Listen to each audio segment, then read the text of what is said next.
Hi hello, ಇವತ್ತು ಬೆಳಗ್ಗೆಯಿಂದ video start ಮಾಡ್ತಾ ಇದ್ದೀನಿ. ಗುಡ್ ಮಾರ್ನಿಂಗ್ ಎಲ್ಲ ಹೇಗಿದ್ದೀರಾ? ಐ ಹೋಪ್ ಎಲ್ಲ ಚೆನ್ನಾಗಿದ್ದೀರಾ ಅನ್ಕೊತೀನಿ.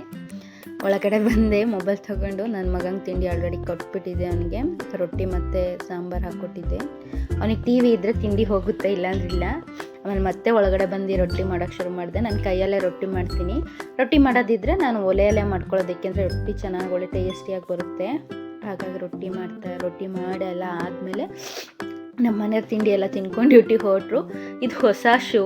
ನಾನು ಕಾಲೇಜ್ಗೆ ಏನು ಫಂಕ್ಷನ್ ಇಲ್ಲ, ಸುಮ್ಮನೆ ಏನಕ್ಕೆ ಹೊಸ ಶೂ ಹಾಕ್ಕೊಂಡು ಹೋಗ್ತೀರಾ ಅಂತಂದೆ. ಪರವಾಗಿಲ್ಲ ಅಂದ್ಕೊಂಡು ಹಾಕ್ಕೊಂಡು ಹೊರಟ್ರು. ಆಮೇಲೆ ಕಾಲೇಜ್ ಬಸ್ಗೆ ಹೋಗ್ತಾರೆ. ಒಂದೊಂದು ದಿನ ಕಾಫಿ ಸೀಸನಲ್ಲಲ್ವ, ಕೆಲವು ಟೈಮ್ ಬಸ್ಗೆ ಹೋಗ್ತಾರೆ, ಕಾಲೇಜ್ ಬಸ್ಗೆ. ಇಲ್ಲ ಅಂದರೆ ಓನ್ ವೆಹಿಕಲಲ್ಲೇ ಹೋಗ್ಬಿಡ್ತಾರೆ. ಇವತ್ತು ಬೇಗ ಕೆಲಸ ಎಲ್ಲ ಆಯಿತು ಅಂತ ಹೊರಟ್ರು. ನಾನು ಮತ್ತೆ ಅಲ್ಲಿ ಹೋಗಿ ನಿಂತ್ಕೊಂಡೆಲ್ಲ, ಕಾಲೇಜಲ್ಲಿ ಏನು ಫಂಕ್ಷನ್ ಇಲ್ಲ, ಸುಮ್ಮನೆ ಹೊಸ ಶೂ ಹಾಕ್ಕೊಂಡು ಹೋಗ್ತಿದ್ದೀರಾ ಅಂತ ಹೇಳ್ತಿದ್ದೆ. ಹಾಗಾದರೆ ಬಿಚ್ಚಿಟ್ಟು ಬರಲ್ಲ ಅಂದರು.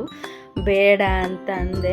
ಆಮೇಲೆ ನಮ್ಮ ಮಮ್ಮಿಗೆ ಹುಷಾರಿರಲಿಲ್ಲ, ಹಾಗಾಗಿ ಮಮ್ಮಿಗೆ ಫೋನ್ ಮಾಡಿ ಮಾತಾಡ್ತಾ ನಿಂತಿದ್ರು. ನಾನು ಹೀಗೆ ಇಲ್ಲೇ ಸೈಡಲ್ಲಿ ಬಸ್ ಹೋಗೋದು ಕಾರ್ ಹೋಗೋದು ವೀಡಿಯೋಸ್ ಮಾಡ್ಕೋತಾ ಇದ್ದೆ. ಕಾಲೇಜ್ ಬಸ್ ಇನ್ನೂ ಬರಲಿಲ್ವಲ್ಲ ಅಂತ ಇವ್ರು ವೆಯ್ಟ್ ಮಾಡ್ತಾಯಿದ್ರು. ಅಷ್ಟರಲ್ಲಿ ನನ್ನ ಮಗ ಪೇಪರಲ್ಲಿ ಏನೋ ಬಿಡಿಸ್ಕೊಂಡು, ಅಮ್ಮ ತಗೋ ನಿನಗೋಸ್ಕರ ಮಾಡ್ಕೊಂಬಂದಿದ್ದೀನಿ ನೋಡು ಅಂತ ಕೊಟ್ಟ.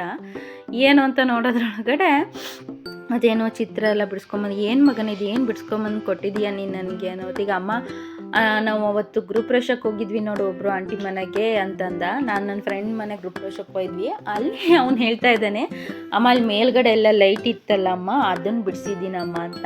ಅಂದರೆ ಮನೆ ಮೇಲೆ ಫೈನಲಲ್ಲೇ ಲೈಟಿಂಗ್ಸ್ ಅರೇಂಜ್ಮೆಂಟ್ ಎಲ್ಲ ಮಾಡಿದ್ರಲ್ಲ, ಅದನ್ನ ನೋಡ್ಕೊಂಬಂದು ಬಿಡಿಸಿದ್ದಾನೆ. ಅದನ್ನೇ ಎಕ್ಸ್ಪ್ಲೇನ್ ಮಾಡ್ತಾ ಇದ್ದ. ಅದು ನೋಡ್ಕೊಬಂದು ತುಂಬ ಚೆನ್ನಾಗಿತ್ತಲ್ಲ ಅಮ್ಮ, ಅದಕ್ಕೆ ಬಿಡಿಸ್ದೆ ನಿನಗೋಸ್ಕರ, ನೋಡು ಚೆನ್ನಾಗಿದೆಯಾ ಅಂತ.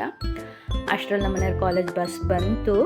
ಅವ್ರು ಬಸ್ಸಿಗೆ ಹತ್ತುತ್ತಿದ್ರು. ನಮ್ಮ ಮಮ್ಮಿ ಜೊತೆ ಇನ್ನೂ ಫೋನಲ್ಲಿ ಮಾತಾಡ್ತಾಯಿದ್ರು. ಆಮೇಲೆ ಹೋಗಿ ಬರ್ತೀನಿ ಅಂತೇಳಿ ಬಾಯ್ ಮಾಡಿ ಬಸ್ ಹೊರತು ಅಷ್ಟರಲ್ಲಿ ನಾವು ವಾಪಸ್ ಬಂದ್ವಿ. ನಾವು ಅಂದರೆ ಇವ್ನು ಲೋಚನ್ ಕೂಡ ಸ್ಕೂಲ್ಗೆ ಹೋಗ್ಬೇಕಲ್ಲ, ಅವನು ರೆಡಿ ಮಾಡಬೇಕಿತ್ತು. ಅವ್ರನ್ನ ಕಳಿಸ್ಬಂದು ಇವ್ನು ಹೋಗಿ ಸ್ನಾನ ಎಲ್ಲ ಮಾಡಿ ಬಟ್ಟೆ ಎಲ್ಲ ಹಾಕೊಂಡು ರೆಡಿಯಾಗಿ ದೇವ್ರ ಮನೆಗೆ ಹೋದ. ದೇವ್ರ ಮನೆಗೆ ದೇವ್ರಿಗೆ ಕೈ ಮುಗಿದು ಅಡ್ಬೀಳಕ್ಕೆ. ಅವ್ನು ಡೈಲಿ ಸ್ಕೂಲ್ಗೆ ಹೋಗೋ ಮುಂಚೆ ದೇವ್ರ ಮನೆಗೆ ಹೋಗಿ ಕೈ ಮುಗಿದು ಕುಂಕುಮ ಇಟ್ಕೊಂಡು ಬರ್ತಾನೆ. ಇವತ್ತು ರಾಯರ ಪೂಜೆ ಅಲ್ವಾ, ಹಾಗಾಗಿ ಹೂವು ಎಲ್ಲ ಎತ್ತಿಟ್ಟಿದ್ದಾರೆ ನಮ್ಮ ಮನೆಯವರೇ.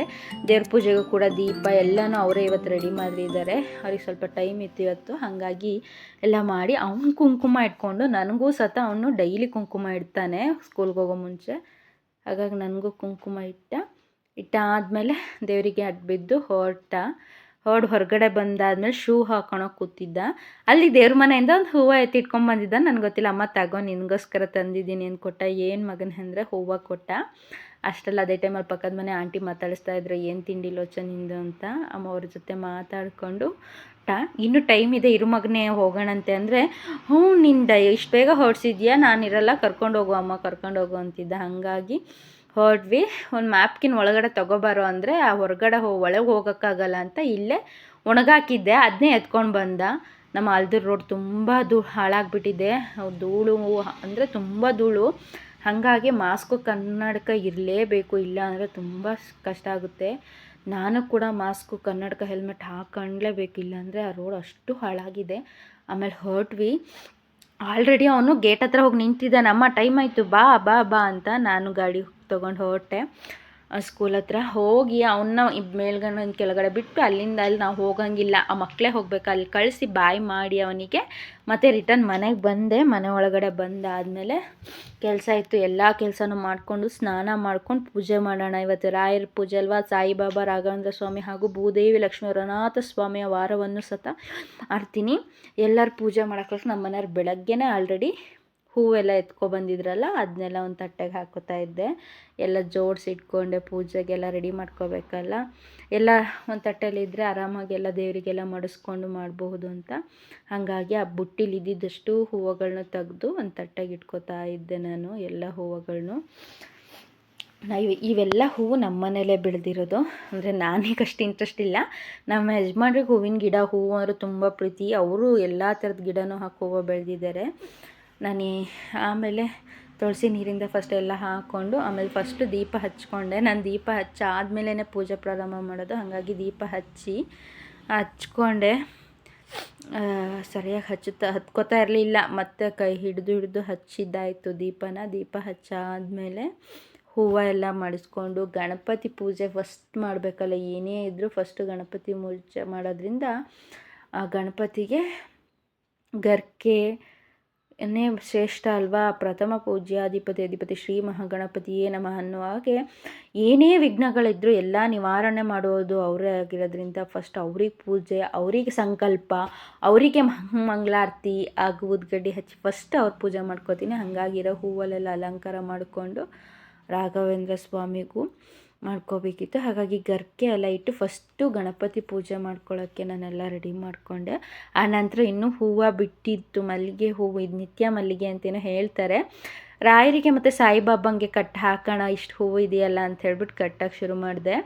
ರಾಯರಿಗೂ ರಾಘವೇಂದ್ರ ಸ್ವಾಮಿಗೆ ಕಟ್ಬಿಟ್ಟು ಅವರಿಬ್ರಿಗೆ ಮಾಡಿಸಿ ಪೂಜೆ ಮಾಡೋಕ್ಕಾಗುತ್ತೆ ಅಂತ. ಹಾಗಾಗಿ ಕೊಟ್ಟಾದಮೇಲೆ ರಾಘವೇಂದ್ರ ಸ್ವಾಮಿಗೂ ಸಾಯಿಬಾಬಂಗೂ ಆ ಹೂವನ್ನ ಹಾಕಿ ಪೂಜೆಗೆ ರೆಡಿ ಮಾಡಿಕೊಂಡೆ. ಆಮೇಲೆ ನೈವೇದ್ಯಕ್ಕೆ ಇಡೋಕ್ಕೆ ಅಂತ ಎಲೆ, ಅಡಿಕೆ, ಬಾಳೆಹಣ್ಣು ಇಟ್ಟೆ ಗಣಪತಿಗೆ. ಆಮೇಲೆ ರಾಘವೇಂದ್ರ ಸ್ವಾಮಿ, ಸಾಯಿಬಾಬಾ, ಭೂದೇವಿ, ಲಕ್ಷ್ಮೀ, ವರನಾಥ ಸ್ವಾಮಿ 3 ಜನಗೂ ಸೇರಿಸಿ ಎಲೆ, ಅಡಿಕೆ, ಬಾಳೆಹಣ್ಣು, ಕಾಯಿನ್ಸ್ ಎಲ್ಲ ಇಟ್ಟೆ ನೈವೇದ್ಯ ಮಾಡ್ಕೊಳ್ಳೋಣ ಅಂತ. ನಾನು ಮಂಗಳವಾರ ಮತ್ತು ಗುರುವಾರ ಯಾವುದೇ ಕಾರಣಕ್ಕೂ ಪೂಜೆ ಮಾಡೋದು ಮಿಸ್ ಮಾಡಲ್ಲ. ಯಾಕೆಂದರೆ ನನಗೆ ತುಂಬ ಇಷ್ಟ ತಾಯಿ ಚಾಮುಂಡೇಶ್ವರಿ ಹಾಗೂ ರಾಘವೇಂದ್ರ ಸ್ವಾಮಿ, ಸಾಯಿಬಾಬಾ, ಭೂದೇವಿ, ಲಕ್ಷ್ಮೀ, ವರನಾಥ ಸ್ವಾಮಿ ಹಾಗೂ ಅನ್ನಪೂರ್ಣೇಶ್ವರಿ ತಾಯಿ ಕೂಡ ಭಕ್ತಿಯಿಂದ ಪೂಜೆ ಮಾಡ್ತೀನಿ. ಆನಂತರ ಎಲ್ಲ ದೇವರಿಗೂ ಹೂವೆಲ್ಲ ಮಾಡಿಸಿ ಅಲಂಕಾರ ಎಲ್ಲ ಆದಮೇಲೆ ಪೂಜೆ ಪ್ರಾರಂಭ ಮಾಡಿದೆ. ನಾನು ಫಸ್ಟ್ ಗಣಪತಿ ಪೂಜೆ ಮಾಡಿಕೊಂಡೆ.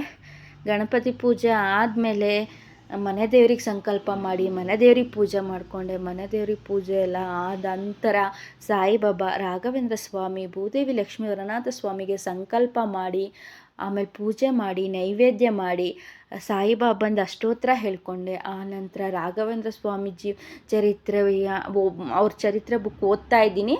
69ನೇ ಅಧ್ಯಾಯ, 1 ಅಧ್ಯಾಯ ಏನೋ ಓದಿದ್ದೀನಿ. ಅದನ್ನು ಸಪ್ರೇಟ್ ವಿಡಿಯೋ ಮಾಡಿ ಹಾಕಿದ್ದೀನಿ, ಅದು ಕಥಾಶ್ರವಣ ಮಾಡಿರೋದನ್ನ. ಇನ್ನು ನೆಕ್ಸ್ಟ್ ವ್ಯೂ ಹಾಕ್ತೀನಿ ಆ ವಿಡಿಯೋನ. ಇದರಲ್ಲಿ ಆದರೆ ತುಂಬ ಲೆಂತಿ ಆಗುತ್ತೆ ಅಂತ ಹಾಕಲಿಲ್ಲ.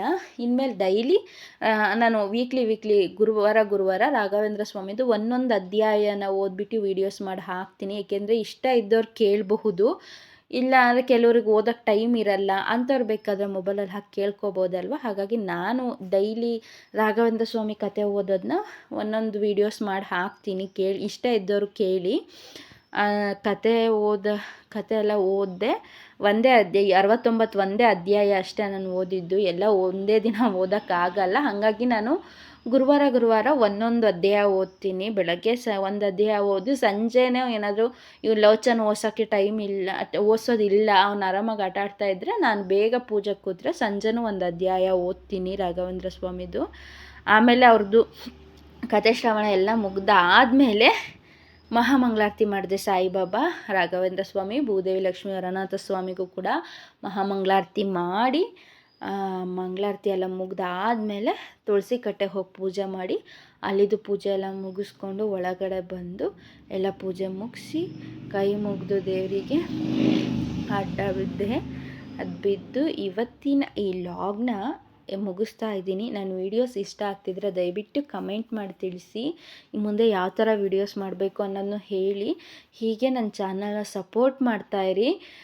ಹಾಗೆ ನನ್ನ ಚಾನಲ್ ಈಗ 936 ಜನ ಸಬ್ಸ್ಕ್ರೈಬರ್ ಆಗಿದ್ದಾರೆ. ಇನ್ನು ಸ್ವಲ್ಪ 1000 ಸಬ್ಸ್ಕ್ರೈಬರ್ ಆಗಿದೆ. ಇಲ್ಲಿವರೆಗೂ ಚಾನಲ್ನ ಸಬ್ಸ್ಕ್ರೈಬ್ ಮಾಡ್ಕೊಂಡಿರೋ ಎಲ್ಲರಿಗೂ thank you so much.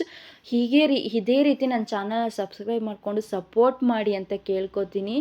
Thank you so much all. ನನ್ನ ಚಾನಲ್ ಇನ್ನೂ ಯಾವ ರೀತಿ ವೀಡಿಯೋಸ್ ಮಾಡಬೇಕು ಅನ್ನೋದನ್ನ ನೀವು ಹೇಳಿ, ಅದೇ ರೀತಿ ಮಾಡ್ತೀನಿ. ಇಲ್ಲಿಗೆ ಈ ಲಾಗ್ನ ಮುಗಿಸ್ತಾ ಇದ್ದೀನಿ. Thank you so much all.